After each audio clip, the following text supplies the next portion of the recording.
ধন্যবাদ আপনাকে। চাংখারপুলে যে ৬ জন আনাথ সহ ৬ জনকে হত্যা জুলাই আগস্টের ৫ আগস্ট এই হত্যাকাণ্ডটি সংঘটিত হয় এবং পুলিশ প্রশাসনের সদস্যদের বিরুদ্ধেই সেটার অভিযোগ এবং সেই ৮ অভিযুক্তের মধ্যে ৪ জন পলাতক রয়েছেন এবং ৪ জন গ্রেপ্তার রয়েছেন। আজকে সেই আলোচিত চাংখারপুলের যে হত্যাকাণ্ড ৬ জনকে হত্যাকাণ্ডের ঘটনা সেটার কিন্তু আজকে রায় হতে চলেছে।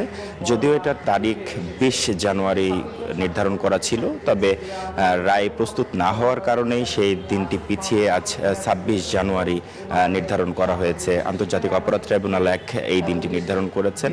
যদিও এখন পর্যন্ত আসামিদের কাউকেই ট্রাইব্যুনালে হাজির করা হয়নি। ঠিক কখন নাগাদ হাজির করা হবে সে সম্পর্কে এখন পর্যন্ত আমাদের কাছে কোনো তথ্য আসেনি।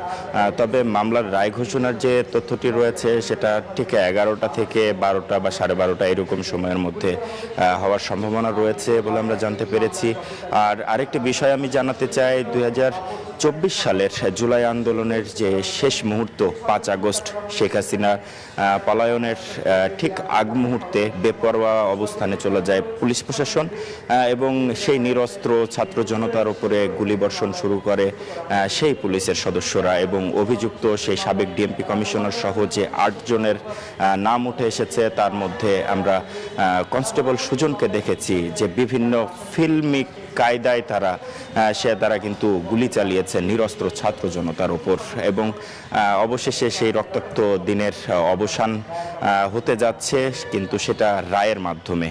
এখন পরিবারের প্রত্যাশা, তারা চান সর্বোচ্চ শাস্তি।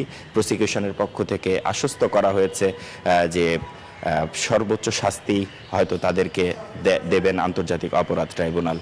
তবে পরবর্তীতে প্রসিকিউশনের পক্ষ থেকে ব্রিফ করার পরে হয়তো নতুন কোনো তথ্য আমরা জানাতে পারবো। যদিও এখন পর্যন্ত স্বজনদের অর্থাৎ শহীদের স্বজনের পরিবারের কেউ কিন্তু এখনও ট্রাইব্যুনালে এসে হাজির হননি।